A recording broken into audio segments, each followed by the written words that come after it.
broadcast network, AFTERBUZZ TV. Over 20 million weekly downloads in over 150 countries, and your number one source for after-show entertainment.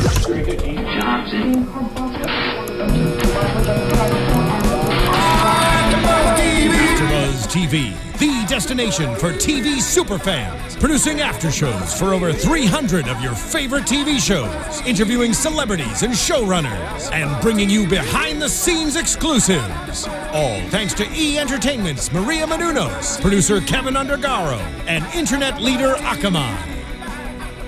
Now, let the buzz begin!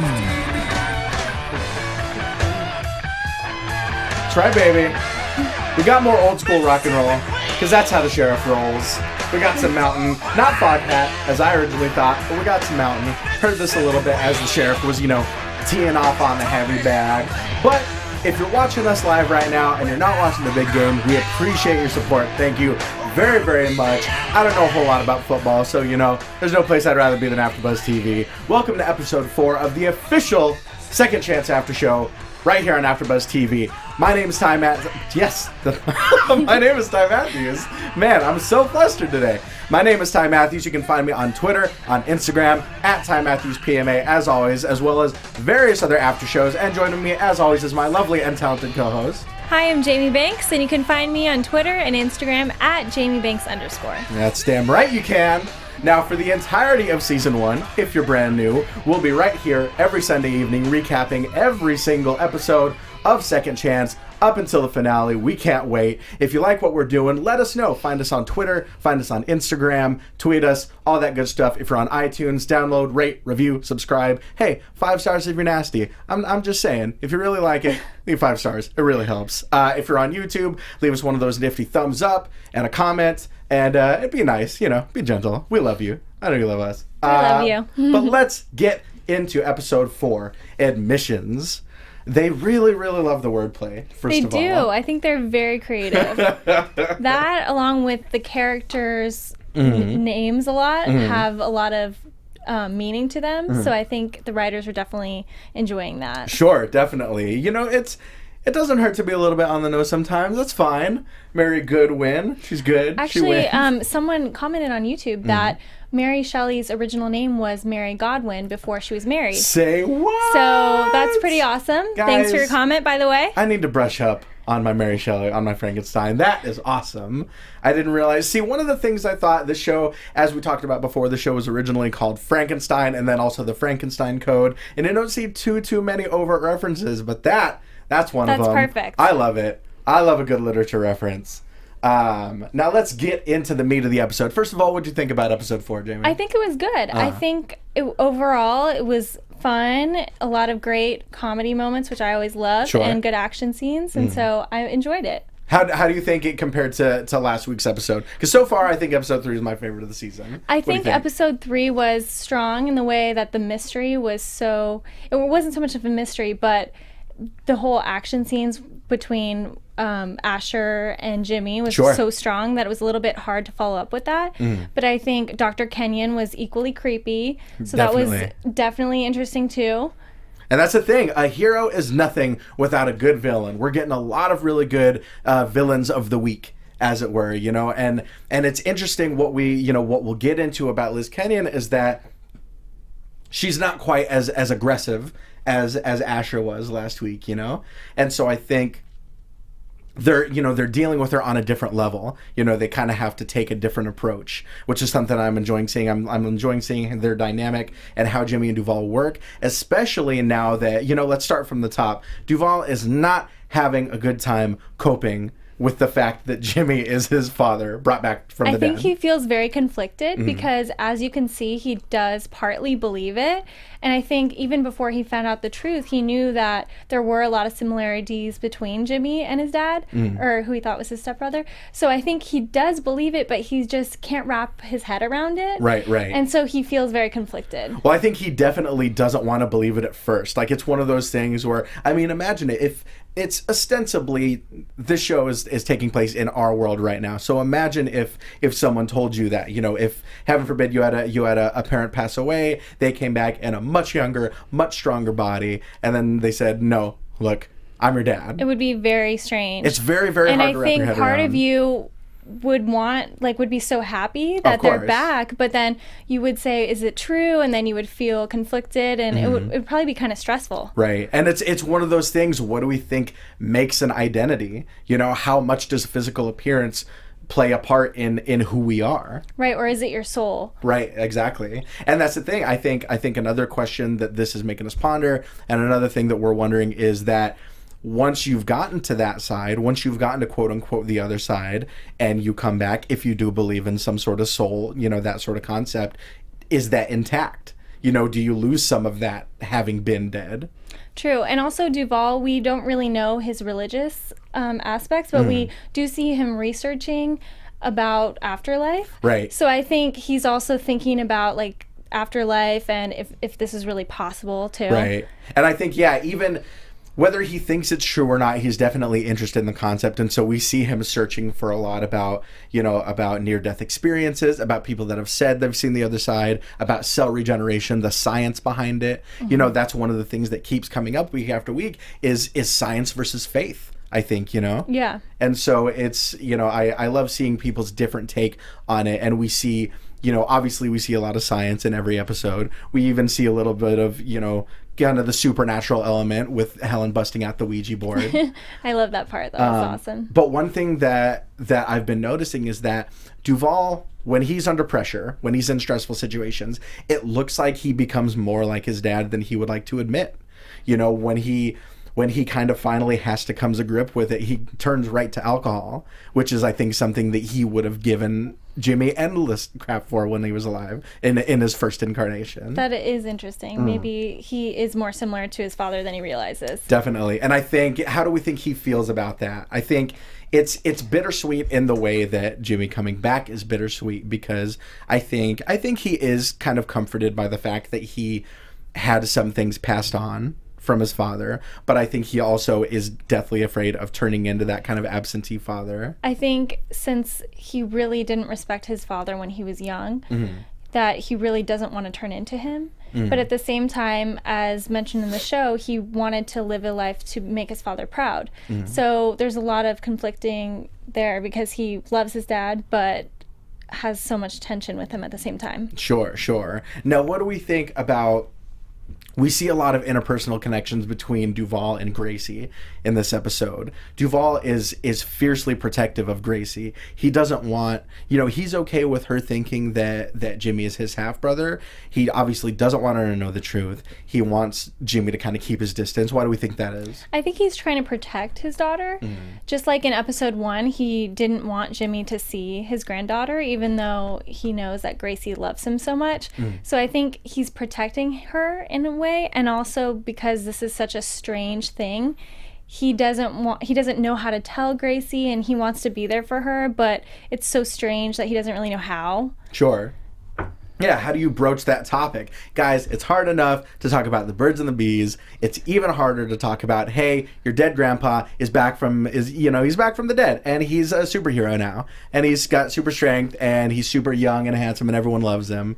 And that's just a thing that we're dealing with now. And I think that's why he got so angry when Gracie was planning that presentation. He got super mad, yeah. Because it was all that frustration. Because I think he almost feels guilty. Like, she loves him so much, or she loves her granddad so much that he wants to tell her but doesn't know how. Right. So he just feels guilty. Sure. And I think that's a really good point. I think there is a lot of guilt over their relationship while the original Jimmy was alive. You know, I think obviously there was a lot of bad blood there, and a lot of resentment, and a lot of things like that. And so I think Duvall he feels like he might be influencing how Gracie thinks about her grandfather, you know? Even though it seems like Gracie was kind of really the best friend that Jimmy had.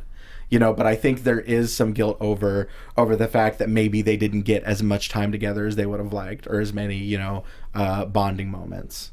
Maybe in some ways Gracie had more of those bonding moments than Duvall had with his father. Right. Now this theme of familial lineage and things like that keeps coming up. Obviously, we saw it last week with Asher and with Duke, things like that. This week, we see the story of Liz Kenyon and Emil Sales.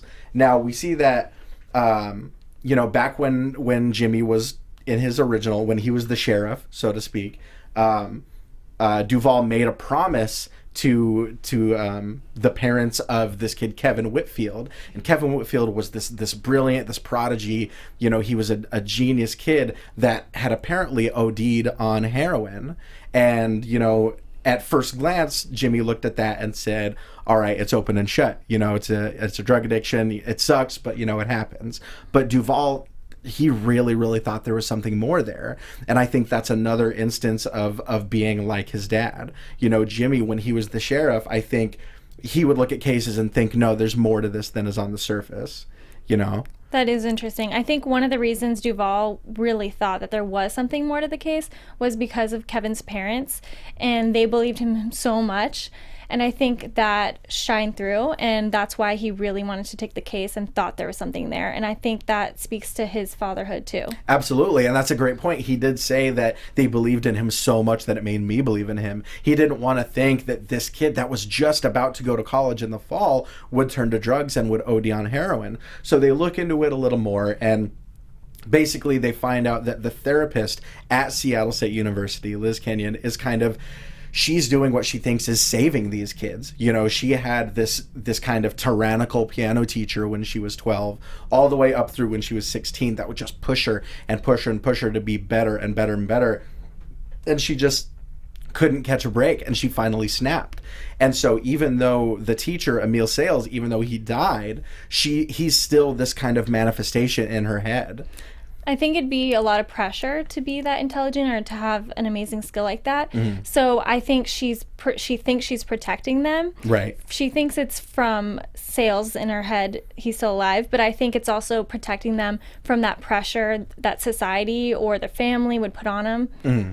Yeah, and in this sort of this hallucination in her head, he keeps saying, let me have them, I can make them perfect. And she's doing what she thinks is saving them and freeing them from that insurmountable pressure. Because Arthur says throughout the episode, I think it's 83% of people with these huge genius level IQs have some sort of form of medication. And we see a lot of parallels between them and Otto. Otto, he's kind of shut off from the world because he's such a genius, because he has these gifts that makes him an outlier. Yes, I think that's why he really empathized with them and took this case so personally, because he thought about what if it was him. And he says to Mary that those kids had no one to protect him. And I think in some ways he was using that as justification for saving Mary, because he wants to save Mary to save himself too and have that protector. Right, and he posits that question, what would happen to me if you're gone? And, this has come up in other weeks, but it seems like, at least right now, and I hope that we see, him kind of grow and evolve a little bit by the end of the series, or by the end of the season, but we've talked about it, and he probably would most likely shut off and kind of revert back, go back to his room from 1988. She says Mary is so afraid of him backsliding and coping in that sort of way, but it seems like if she was gone, that would happen on an extreme level. Definitely, because I think he would have no one but Arthur there for him, and that would be how he'd cope. That, or even medication, who knows, or something like that. Right, exactly. And so over the course of this subplot featuring Liz Kenyon, who is this, this school therapist that's kind of, she's sleeping with the admissions director to get access to all of these applications for all these all these prodigies, and she's using, she's basically using heroin to kill them and to kind of save them. And what I love is that, because I come from a pro wrestling background, and one of the things that we always talk about are, heels and faces, or good guys and bad guys, heroes and villains. And all of the greatest villains, both in fiction and in history, all thought they were doing good. They all thought that they were doing what was genuinely right. So what do we think about Liz basically acting like the kind of the righteous savior here? That is a very dark thought, but I think she probably in her head does think she's doing good and saving those kids. Right. And so it's very sick, but in her head she is saving them. Sure. And what do we think about how that relates to the pressure of Duval kind of growing up in Jimmy's shadow. You know, we see a lot of, I think we see a lot of that pressure. You know, we hear in this episode that kind of some of the only times that they would really get time together or time bonding is when they would be outside, you know, punching the heavy bag. So I think there's a lot of that pressure here with Duval too. Yeah, there are some parallels between her, Kenyon, and the pressure she experienced as a kid, and Duval and the pressure with his father. And I think he really did want to prove himself to him. And they mentioned in the episode that that could be a reason why he joins law enforcement, is to impress his father. Right. So I think there are some parallels there. And see, I thought that was interesting because up until this point in the series, I didn't look at Duval becoming an FBI agent as wanting to please his dad. It almost seemed like maybe he was doing it in spite of him, or maybe to prove that he could be better than him, you know? Yeah, I could see that point too. So I guess we don't really know because we don't hear Duval's side of things. Sure. But I think he could be trying to prove it to his father on that side. And I think when it comes down to it, now that they've said it, now that they've kind of shown that gun, to use Chekhov as a reference, but I think that will end up being the ultimate case. But I felt like it was another instance of my methods are better than yours. You know, we've seen so much of the sheriff, so much of Jimmy kind of acting outside of the rule book, and we see that in this episode where I think at least I felt before that Duval becoming an agent was to kind of prove him wrong, to say that, look, things can be done by the book and you can still put away the bad guy.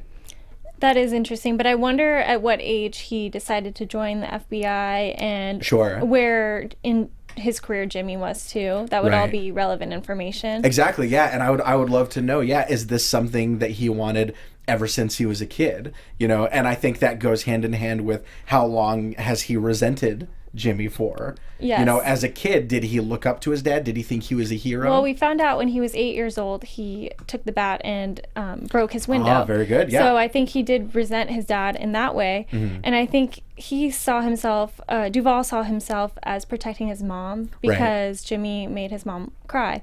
So there was some resentment early on. Yeah, definitely. And there was, at 8 years old, having such a backlash that he would, you know, smash his dad's car's window. Yeah. So yeah, that's very good. That's a very good point. I had completely forgotten about that, but it shows how fiercely protective this family is. Because then I'm sure as Duval grew up and was a teenager, I'm sure that resentment just grew. Of course. I'm sure he's very spiteful. So I think it just kept growing. Right. Now we talked a little bit about Jimmy being protective, Duval being protective of Gracie. One of the things that comes up in this episode is that works both ways. It works kind of the opposite. We see that Gracie is also very protective of Duval. You know, Jimmy knows that working on the Kevin Whitfield case is his only way back into Duval's life. And so they're looking through the attic, they're looking through these boxes, they're looking for clues. And Gracie kind of makes him promise, look, you have to, you know, make sure that you're here to help my dad. And so it's interesting that you know she is so protective of him. I think that really showed a lot about her character. I think she's a really sweet, genuine person that cares about her father, and she can see that Jimmy, who she thinks is her uncle, is bringing a lot of pain or just confusion to the family and memories. So I think she's saying, if you're going to come into our life, make sure that you're bringing positivity and not more stress for my dad. Right. And she even mentions that he's been alone for so long, and I feel like it's saying, well, he didn't even have his father for support for so long. Right. And so I think because of that, he sort of, you know, started to get lost in his work, you know, but I think he makes sure not to be the same kind of absentee father that Jimmy was. But I think, having no one to turn to for support kind of made him get lost in this work and made him become the agent that he is. We haven't heard about Duval's wife not that much, not since Gracie's episode mom. 1. Yeah. We heard a little bit. We know that she died. We know that she died in episode 1. But I think other than that, we don't really know too much about her. And so do you think that more of her will come out, or do you think that just kind of has fallen by the wayside? I think more could come out. I think it just shows that Duval has been a single dad for so long that he's been very supportive of his family. Sure. And even more so, he has to be the father that Jimmy never was, because he is the sole provider. So I think I would love to hear more about that story and see what happened there. Yeah, definitely. Now, another thing that, one of the recurring themes of the show, of which there are many, is that it's, we've harped on it time and time again. It's that kind of by the book versus vigilante justice. And I think this episode 4, we kind of got our first glimpse of seeing that, sometimes Duvall's method does work better. We saw Jimmy wanted to, go and visit the therapist's office and go to the campus after hours, and kind of, he sees her, and he sees her after she's had this huge accident and she's bloody and everything, and he goes after Emile. But if he had just waited, if he had just done the research that Duvall did, he would realize that Emile's been dead for 12 years. Yes, but in that plan, I wonder what he would have done, because was he just going to handcuff Dr. Kenyon and just call up Duvall, or what? Had he caught her, what had he even done? You mean if he had caught Emile? If he had caught... Because he sees Liz, and then he goes after Emile. But she runs away. So had he right. just stayed with her, would he just call Duvall and say, here she is? Well, I think he was of the mindset, and I think that was another part where they kind of deviated, is that he was of the mindset, once he found her, she's frantic, and she's saying, you have to stop him, you have to stop him. And he seems to believe her right off the bat. Yeah. So I think he thinks that she's another victim of Emile's, that Emile is about to kill her. Because he didn't do his research. Right, exactly. Yeah. And so he's going after this person that he doesn't realize doesn't even exist, And so what do we think of the strain that further puts on their relationship? I think it put an even worse strain, because had he just caught her, he could have proven to Duvall that he can work with his methods, and they're both on the same team. But after that happened, he almost ruined the case for him. Right. And so it just put more stress on the relationship. Sure. Now, what do we think, going outside of the episode, kind of talking in a sort of meta kind of way, what do we think about using the device of this character that turns out to be imaginary? It's very deep.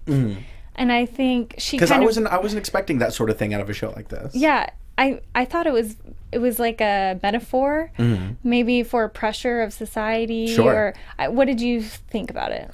I mean, there are obvious parallels that you could draw.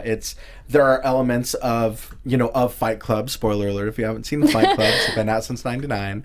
But it's one of those things. It's interesting as a device, as a storytelling device. Yep. And so I'm not sure how I feel about it, because it's, we've seen a lot of movies and a lot of stories go back to it was all in their head. Well, and so it makes Sixth Sense too. Oh, sure. Yeah. Sure. Yeah. And so it makes me wonder if there were other ways that they could have maybe told the story. I think it was creative. Sure, it was definitely creative, and I did love the guy that played Emile Sales. I loved his performance of it. It was it was very kind of it was very over the top, very kind of chewing the scenery. Yeah, it was interesting because you could tell she was very creepy, but then he was even more sick. Sure. So it was very interesting. He's got that accent. He's got that thick accent that just the best villains. I mean, look at Hans Gruber. Hans Gruber, thick accent, always the best. Just super, super fun to watch and compelling. But we see that confrontation between them at the middle school. And one of my favorite parts is that he says to her, "You think you brought me here? I brought you here." And so what do we think? What do you think he meant by that, for one?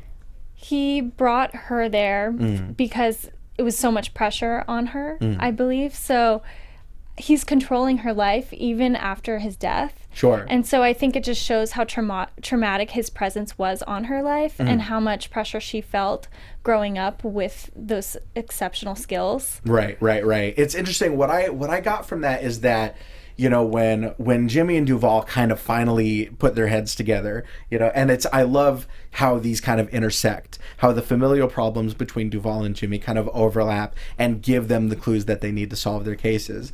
Jimmy says, look, you wanted me to shut up. You've wanted me to shut up your whole life. Even after I was dead, you wanted me to shut up. Why is that? And Duvall realizes it's because even after he was gone, Jimmy was a voice in his head. And so they realized that the only way that Liz Kenyon can think of to get rid of Emil Sales, to get rid of that voice, is to go back to the starting point. And so I think in her head, she thinks that she's in control. She goes back to the moment of origin, back to that middle school where he first crept into her head, as they said. But then the voice of Emil, or that kind of side of her conscious, turns it on her and says, no, I brought you here. And so I think her mind is playing all these tricks on herself. You know, it's leading her back to the middle school because there are even more potential, one would say, victims, but for her there are chances for redemption, for you know, salvation. Interesting. And I think even after that instance leaving the middle school, I won't be surprised if he's still in her head, because I don't think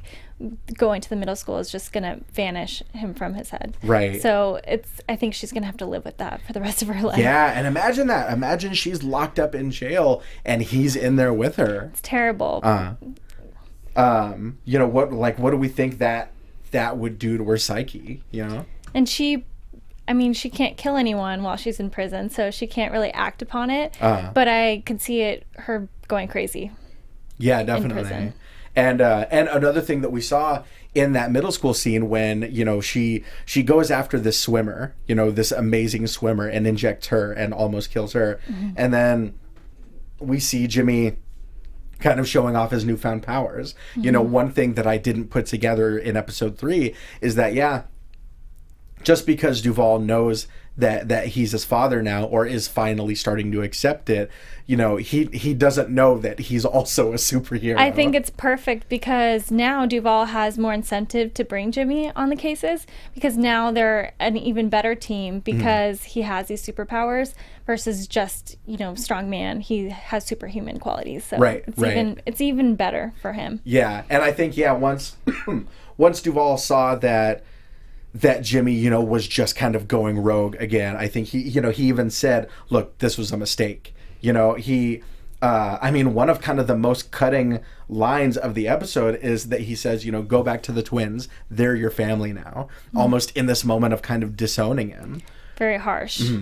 And he could disown him if he wanted, because he could just, in his head, not accept that he's his father. Right. And not tell Gracie and Helen. Right. So he really could just completely cut him out of his life if he wanted to. Sure. And in a way, he kind of does. You know, he says, look, you're a great lawman, but I need you to stay away, at least for a while. You know, there's no way. And he's right. There's no way that Helen and Gracie could accept that. Although I kind of feel like Helen would be more accepting, because we saw she had a Ouija board, and she seems very like free-spirited and open-minded. I think she would be more open to the concept. She would be more open to believing it, coping with it. I think that might be a different story. So we saw in episode 1 that one of the things she inherited was Jimmy's love of alcohol. And so I think something that traumatic, if it wasn't, you know, revealed to her little by little, might just send her back in the downward spiral. They would all need to go to family counseling or something and solve it.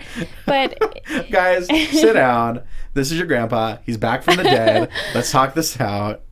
You know, I think that's a whole new branch of psychology that they'd be getting into. I think Duvall knowing this early in the season that Jimmy is his father, it really gives them a chance to work on their relationship, because you would think that when he comes back from life, or back from death, that they're instantly perfect, but no, because he didn't die with everything being perfect. So they have a lot of relationship building to do. Yeah, they've got a lot of closure they need to find.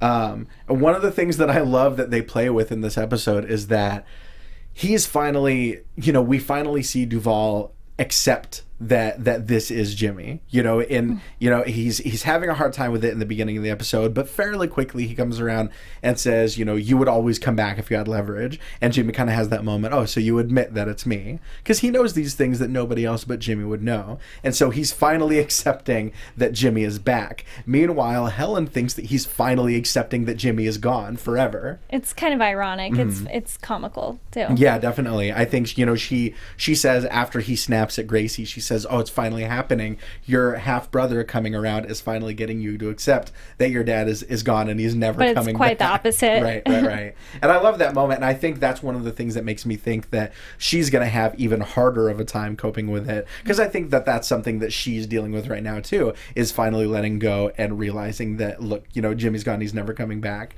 And so I think she might have an even harder time with it, especially not knowing Looking Glass the way that Duvall did. True. Because I think Duvall knowing the technology and knowing the science behind Looking Glass might have been a little bit more predisposed to thinking, okay, yeah, that could happen. I guess so.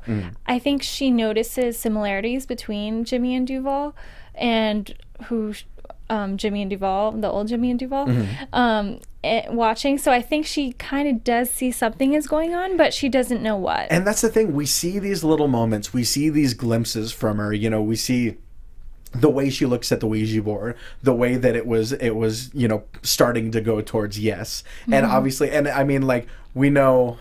I mean, I guess it depends on your position on Ouija boards, but we know that Jimmy was probably influencing that a little. Yeah. And so she looks at that and she's a little suspicious. She seems, I think, more suspicious than someone normally would at the way that Jimmy and Duvall are talking outside and the way they're standing and the way they're out there, the way that they used to when Duvall was in trouble. And I think she can tell that they're talking about something secretive too.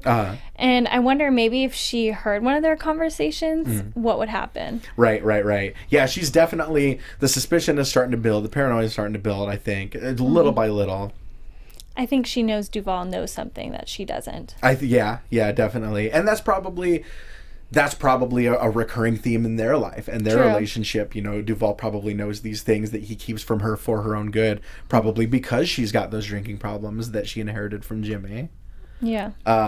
One of the, another funny thing that keeps popping up in this episode is Duvall almost becoming Jimmy's dad in sort of a way. He says, you understand, say you understand. And we have that kind of joke moment where Jimmy says, no, you can't use that on me. That's my thing. Yeah. So it's interesting that not only physically, now that Jimmy is kind of in a younger body than Duvall's body, but in such a way that,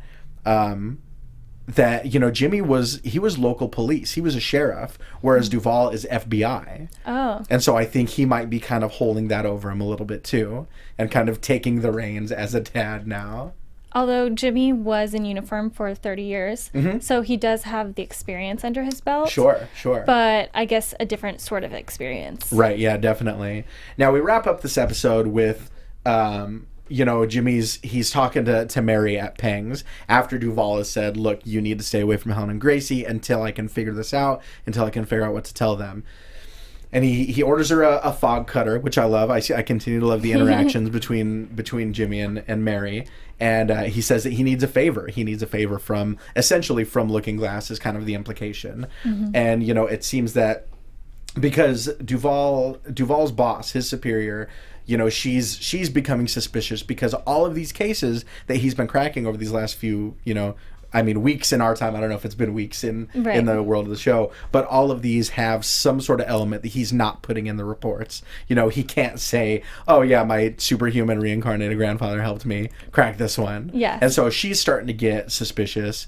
I think Jimmy knows that. Jimmy knows that they're onto her. And so he has Mary go in the database and kind of establish his credibility as a confidential informant.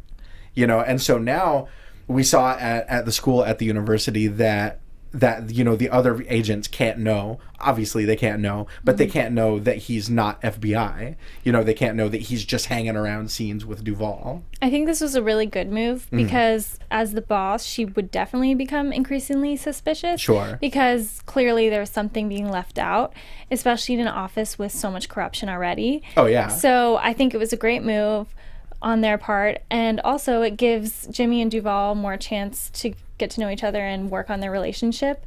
And you could see that Duvall was a little bit in shock when Jimmy walked in the office door, and maybe a little bit disappointed, but right. I think it's good for them. Sure. I think, yeah, ultimately it's good for them. I think it makes things infinitely more complicated in Duvall's mind, but we saw that it kind of worked in his favor, that that his old boss was corrupt, because she says, look, I know your old boss was corrupt, but you can trust me with this. Yes. And so I think that almost gave him an alibi to kind of be hiding this sort of thing. Because if this didn't happen, I think he would just look bad for hiding something, and Sure.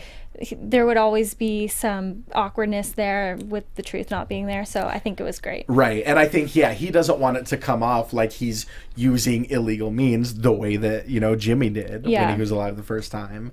And so, she says, these reports leave me disturbed, and, your CI reached out to me. And she even, one of the things that it seems that Mary did in terms of Looking Glass is that, Duvall's boss had to up her security clearance just to open his file.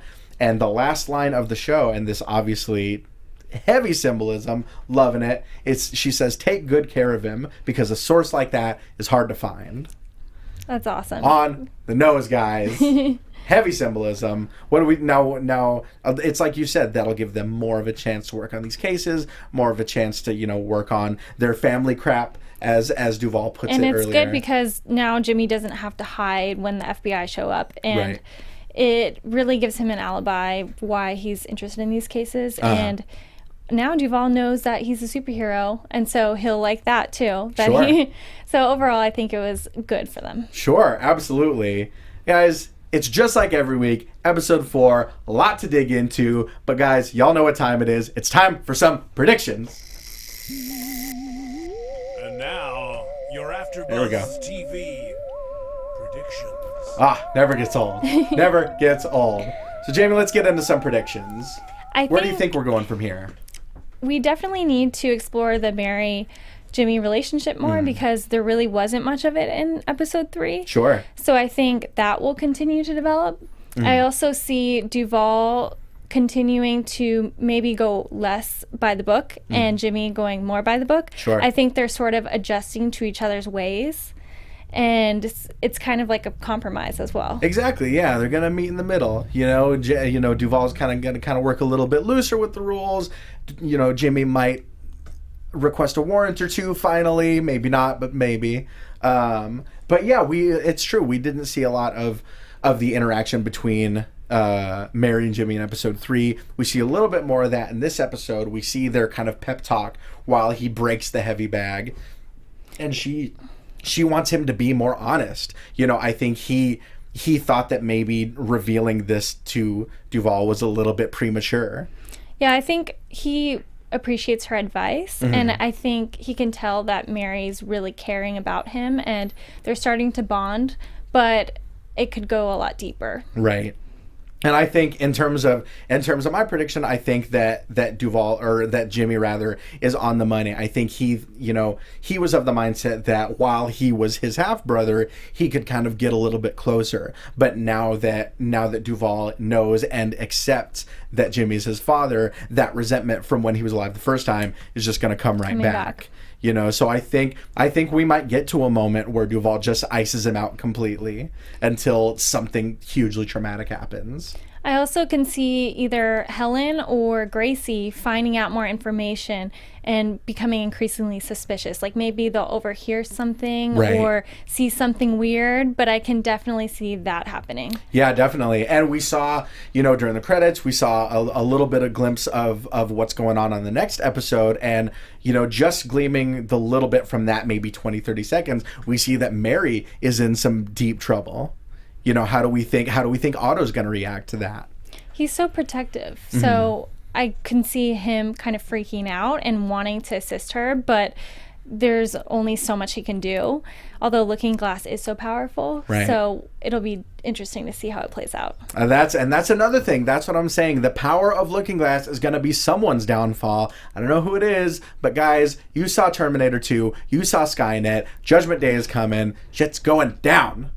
But a lot to go into in this show. I mean, I'm loving the way it goes. I think I still preferred last week, just with that emotional punch, that Star Wars moment. It's your father, love it. I'm loving it. But as always, we'll be right back here, same bat time, same bat channel, talking episode 5. But for now, Jamie, where can they find you? Find me on Twitter and Instagram at JamieBanks_, and I always try and tweet back, so looking forward to hearing from you. And that's true. She is on it. She's on YouTube. She's on Twitter. She is interactive. Thank you. We like our interactive hosts, you know? Appreciate it. And like I said at the top of the show, if you like what we're doing, tweet us, follow us on Instagram, rate, download, review, subscribe, all that good stuff. We love hearing from you. That's why we're doing it. You can find me on Twitter, on Instagram, at Ty Matthews PMA. Should be right down there, right down on the screen. If not, I look like an idiot. But hey, who cares? You can find all of that stuff. You can find me on various other after shows, Monday Night Raw, The Magicians, Pitch Slapped, Lucha Underground, brand new. Check it out. But guys, thank you again. Thank you for joining us rather than the big game. Yes, unless you're thank listening you. to this after the fact, in which case... Thank you for both. It's the best of both worlds, you know? Who cares? But until next week, guys, take a chance. Peace! From executive producers Maria Menounos, Kevin Undergaro, Phil Svitek, and the entire AfterBuzz TV staff, we would like to thank you for listening to the AfterBuzz TV network. To watch or listen to other after shows and post comments or questions, be sure to visit AfterBuzzTV.com. I'm Sir Richard Wentworth, and this has been a presentation of AfterBuzz TV. Buzz you later. The views expressed herein are those of the hosts only and do not necessarily reflect the views of AfterBuzz TV or its owners or principals.